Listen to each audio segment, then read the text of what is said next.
Good morning. So I'm just gonna put on my gloves. It's gonna be shaky, shaky, shaky, shaky, shaky, shaky. There you go. Good morning. It's 4:30 here in the morning. What am I doing out 4:30 in the morning in the cold? And why are you speaking English? Well, first of all, I'm speaking English because there are so many friends out there all over the world that doesn't speak Swedish. And so it's not a Dolph Lundgren complex. It's just that I want to talk to everybody. And 4:30 in the morning. Well, if I'm going to get out and do my walking, I need to do it really early in the morning because otherwise the day will just kickstart and I'll sidetrack myself. There's always an excuse to why I can't go out for the walk. Um, and why am I talking to you? It's because sometimes when I need to do changes in my life and change a routine or add a routine, I need doing that by holding someone's hand. So right now you're on my hand because I don't have anyone that I can go for walks with in the morning. So I thought I was going to try this and see if it works, because I really do need to start walking again. Not just physically, but also spiritually. I did start walking again a little bit more than a month ago. This past year, or years I should say, at least 4 years or something, it's like I just went down a spiral. And now reflecting back, I know some of it is because I hit menopause.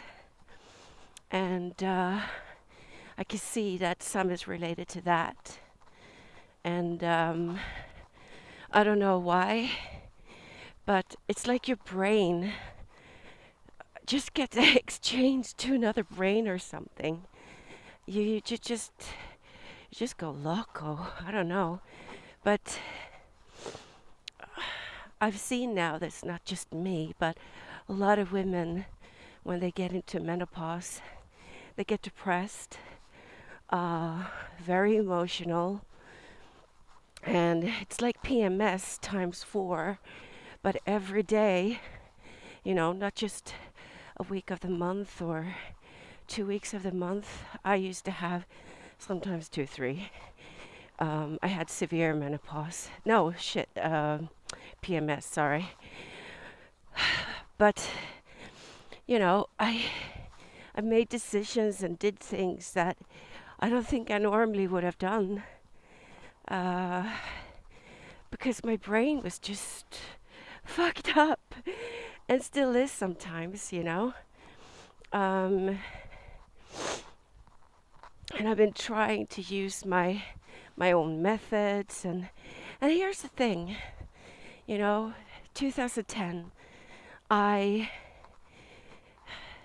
should say I hit the wall, or that's a very famous expression here in Sweden, you hit the wall, or depression. I guess it was a realization of some sort. It's like I was hit with my past when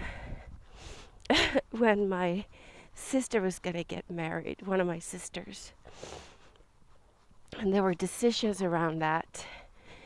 And that really brought everything up to the surface. Traumas, feelings, a lot of shit. And I sort of came into a state of panic. And in that panic, I realized I had to do something. I had to change, because it was almost like I felt that either I do change and I have to change everything, or I should just die, you know? And I have 3 kids, so there was really no question what I had to do. I had to change. I had to change everything.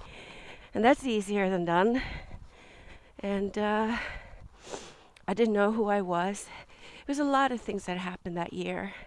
Another thing that happened that year was that I went to a party to a friend of mine in Copenhagen. I didn't know anyone except for her.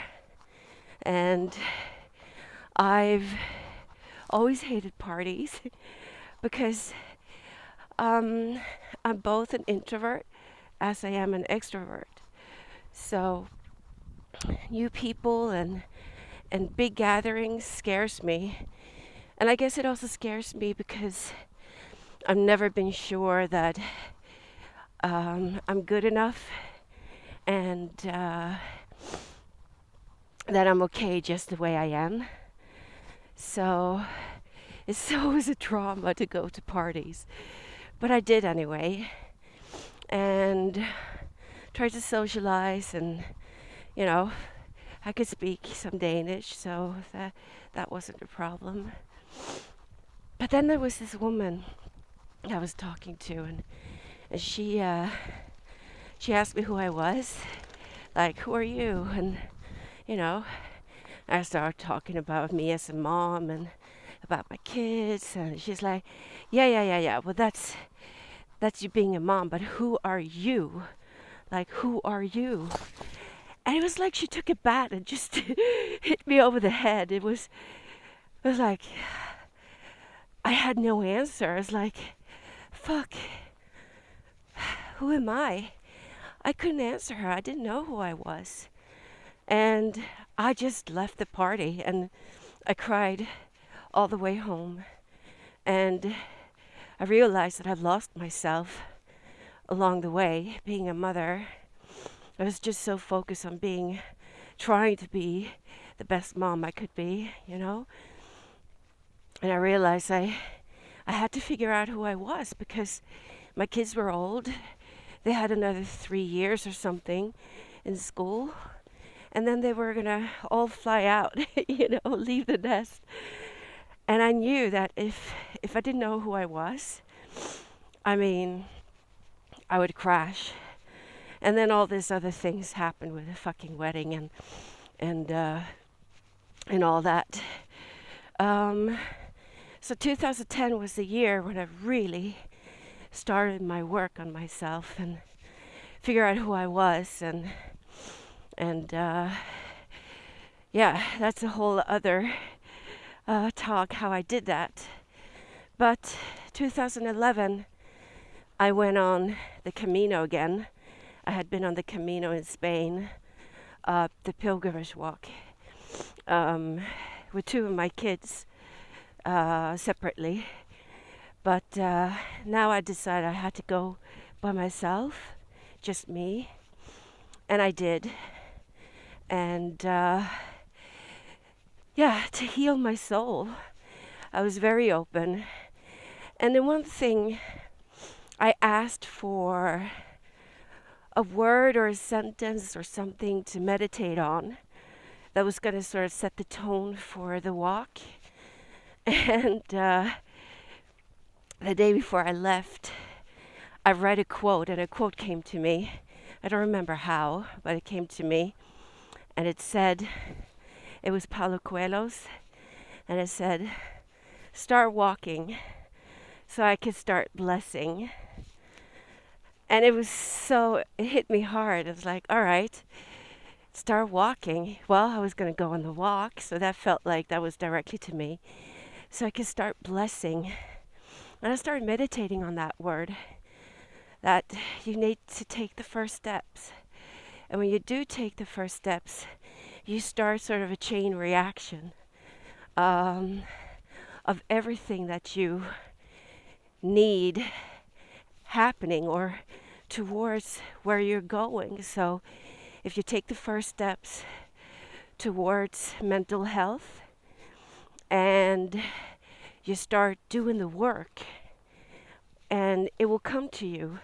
If you need to buy a house and you start taking those first steps, figuring out what you need so you can buy a house. Well, when you start doing the work, it will come to you. Or it's already been given, actually. It's just, I heard someone say recently, it was really clever. It's actually already been given to you, but you're in the wrong house. It's been sent to your real address, your real home. But when you're not there, you don't see it because it's at the other house. So you need to move. You need to walk towards your real house. And I thought that was a great metaphor for it all. Anyway, so on the Camino, I actually found all the tools that I needed to change my life, and especially I healed my heart. I healed my soul when I did that walk, and for the first time, I actually realized that I was worth loving. I had walked through my whole life feeling or with a thought or that I was not worth loving. And I've talked about this before, and I'll talk about it another day as well. So when I came home, I had all the tools. I had already started the walk, and a lot of things changed around me. I was, satisfied, happy. I did a lot of changes in my life, and I was on a path that I was really, really, really looking forward to. But then I found love. And when you find love, you get sidetracked. And suddenly you don't realize that you start losing yourself again if you're not if you're not paying attention. And I didn't pay attention, and I started losing parts of me again. And a month and a half ago or something, about a month ago, I realized that again, that I have sort of lost some parts of me again. And so together with menopause and losing myself again, I went into depression. And it's been really, really hard coming out of it. And but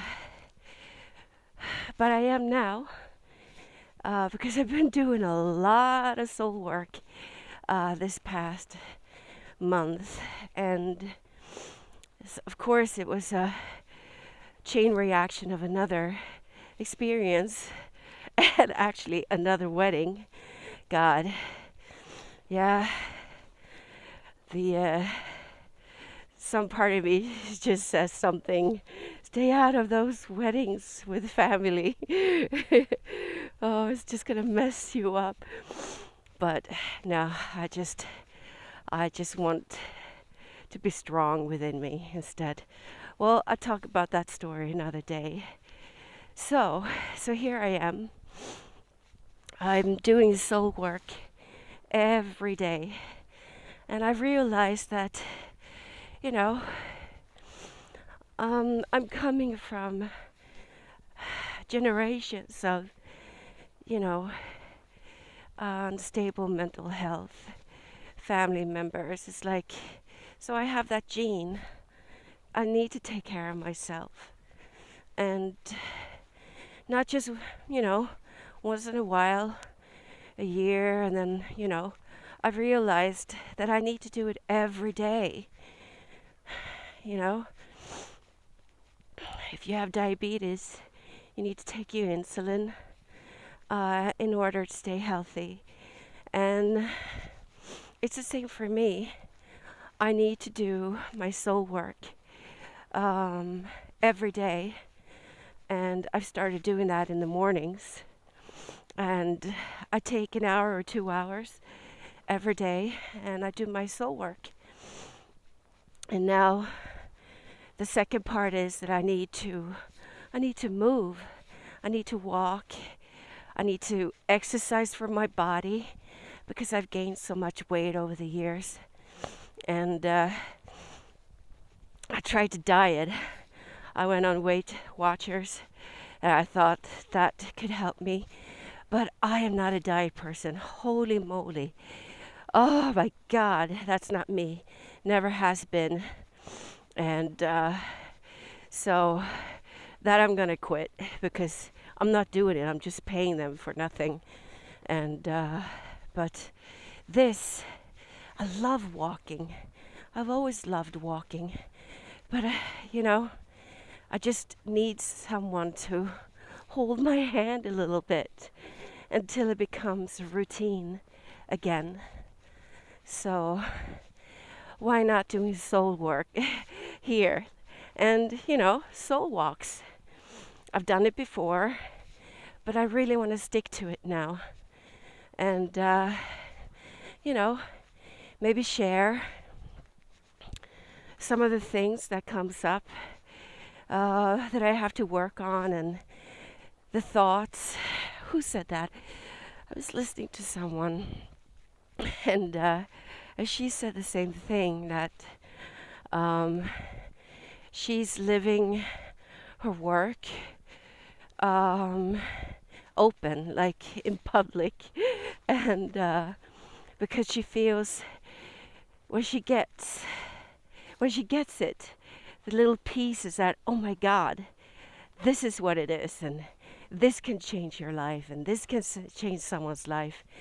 She feels obligated to share it and not just keep it to herself. And I feel the same way. I've always been that way.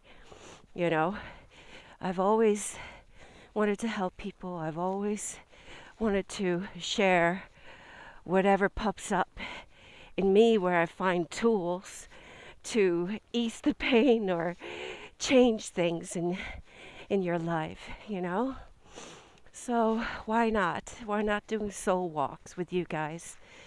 And I picked a word for today, and the word that came up was it doesn't matter what other people think about you. What's important is what you think about you, because what you think about you is what you're going to manifest. So if I think that I'm not worthy, if I think I'm stupid, if I think that I have no purpose, if I think that I should just die, no one loves me, I'm a weirdo, there's, like I said, no purpose, or, that's what I'm going to radiate, both to myself, but also into the world, And I don't want to live like that. I don't want to believe that about myself. And I have for a few years now. And this past summer, it was really, really hard. I really felt like, there's no meaning to anything anymore.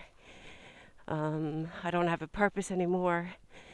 I was so sad. I was so depressed.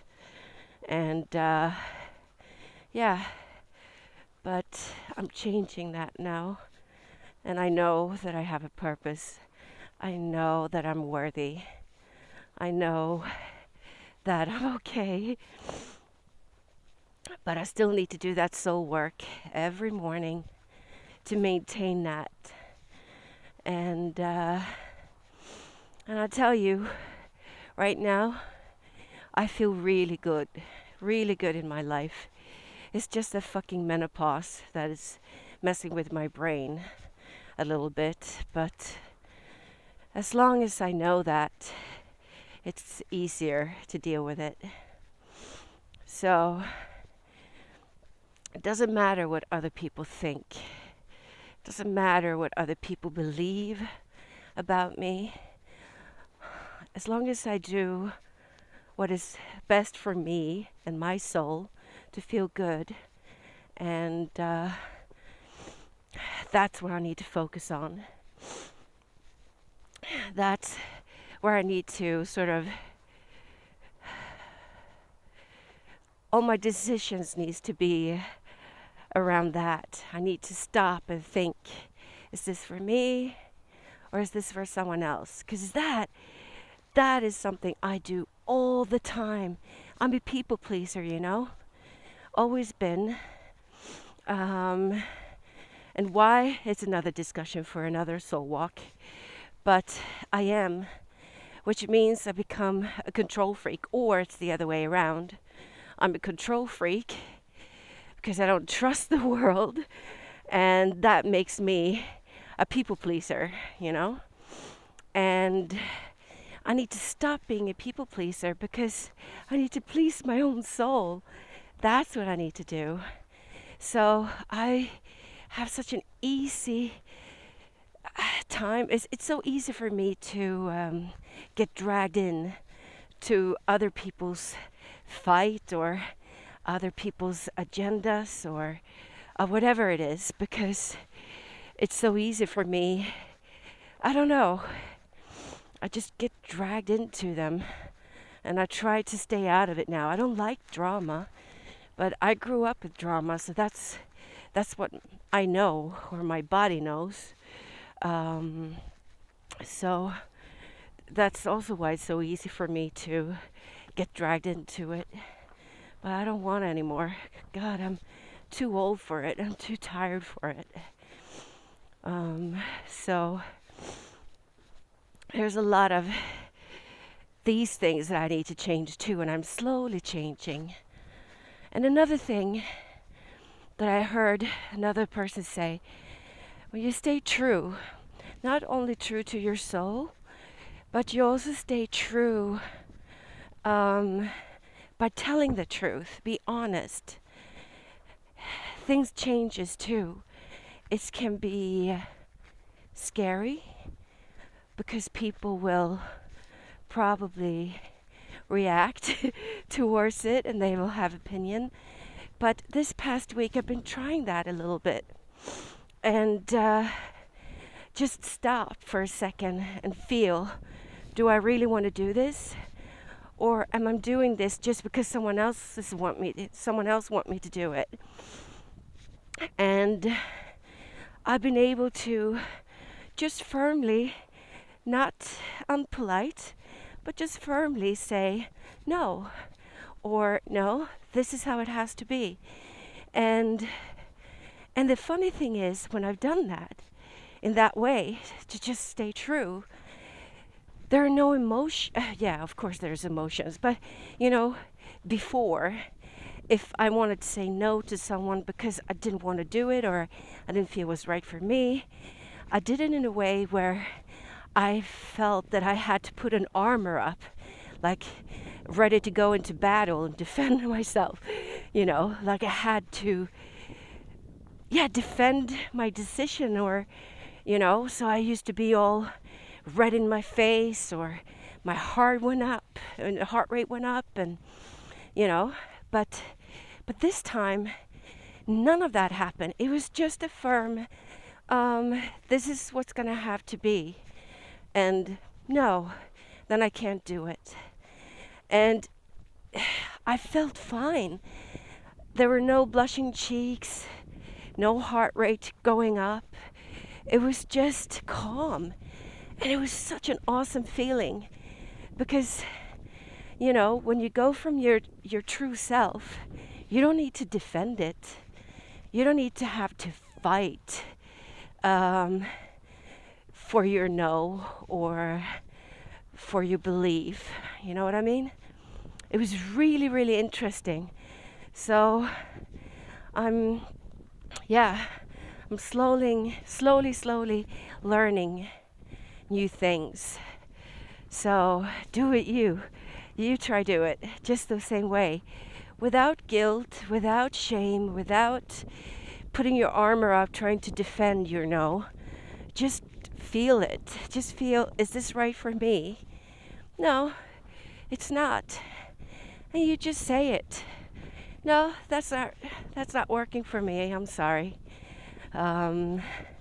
This is what I need to happen, or yeah, whatever. And then that's that. Yeah, it's an awesome feeling. I've never felt it like that before. I always felt I've had to put my armor up every time, you know. And this past week when I did that, I just felt like I wish I would have tried this out a long time ago. Oh, I would have saved so much pain. But through the pain is where you learn. So yeah, now I learned that. But it's going to take some time for me to really get it worked in to my system. You know, I'm just changing, and every time you change something, you know, it takes time, and you need to be consistent about it. And then after a while, it becomes routine, and it's sort of built in to your backbone.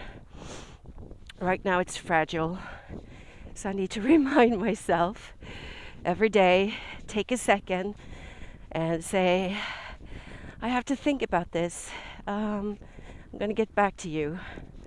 And or in the moment when you can't think about it, you just go to your stomach.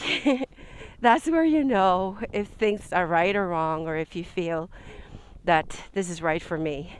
Your stomach never lies to you. And if you feel no, well, just say that. No. I wonder when I will stop saying, no, I'm sorry. I always say I'm sorry. I want to stop doing that too. Just say no and be okay with a no. So, yeah. Well, guys, there's the moon. Over there's turning torso. All cities are so beautiful in the night. And it's not so windy today either. It's kind of nice. I'm walking down towards the beach. I want to walk by the water. And I love the water so much.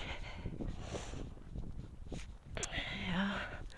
Well, so today that will be my soul walk word, I guess, or sentence, or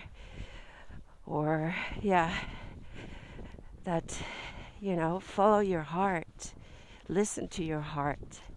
Doesn't matter what other people think or believe is right for you. Only you know what's right for you. And it doesn't matter if you know what's right for you and you choose your path. It's no other, it's not their business to tell you where you should go, or what you should do. This is your soul walk. This is your soul work. And they need to, yeah, take care of their own soul work and soul walk. And you do yours. So it doesn't matter what they think or believe. What matters is what you believe and what you think. So, with that, I'm saying good morning and have a lovely day. I know I am. And I'll see you here tomorrow morning again. So, bye-bye for now, and listen a little bit to the water here.